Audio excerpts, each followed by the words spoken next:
Hi, everybody. This is Brooke Warner, publisher of She Writes Press, another video about Amazon as part of my FAQ series for authors and prospective authors. This one has to do with Amazon rankings because authors, understandably, are pretty obsessed with Amazon rankings. And it is just important to know that your rankings are not necessarily going to completely align with any kind of expectation for sales. Rankings can be influenced and are influenced by the number of page visits that you have, which doesn't necessarily mean a converted sale. So do pay attention to your rankings. Like, yes, it matters. And lots of authors are trying to get #1 bestseller status on Amazon, which I think is a positive. It is something that you can use for bragging rights. Oftentimes, when people hit #1 in their category, they'll also update their metadata, meaning that they'll put that on the actual page to say that your book was #1 in its category. About Amazon, generally speaking, on this front, where it comes to like rankings and category bestsellers and visibility on Amazon, there are so many people out in the world who are going to offer you to pay them money to do SEO, which is optimization of your book on Amazon. I'll just say be careful. There's a lot of self-education that you can do. I do highly recommend David Chasson over at Kindlepreneur as a trusted resource.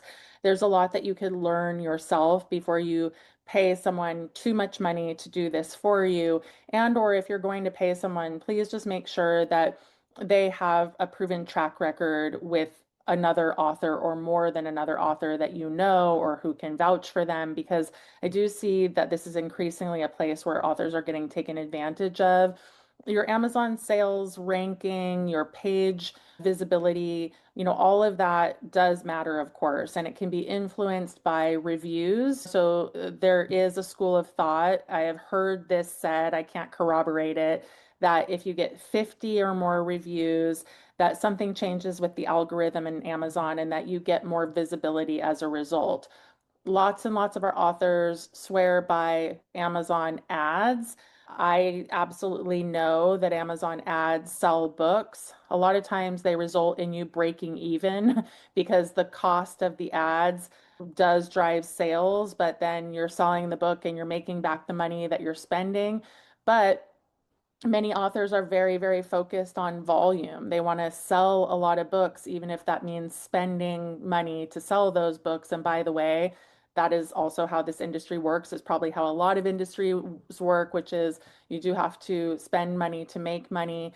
Amazon is king, I guess. We have to say that out loud. It is the place where most authors are spending most of their time and most of their attention and want their Amazon pages to be robust and want their books to be findable. And so I am a fan of all of the tools. Amazon frustrates me in a lot of different ways, but I also recognize its value, especially to indie authors. And so, if you're going to spend some time understanding a given platform, understand Amazon, try to find ways to make it work for you, spend some time researching. Do pay very close attention, however, to how you have published, because if you are publishing on She Writes Press, you do not have access to KDP.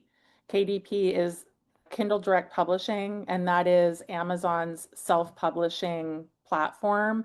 And we are not using KDP. We are using Simon and Schuster and Simon and Schuster's data feed to push all of our books out into the world, including to Amazon.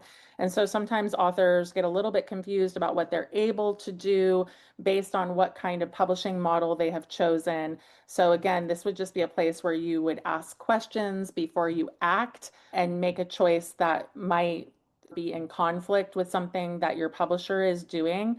So this is a pitch, as always, to when in doubt, ask your publisher. But also, yes, this is a great place to spend some time learning and understanding so that you can maximize your sales.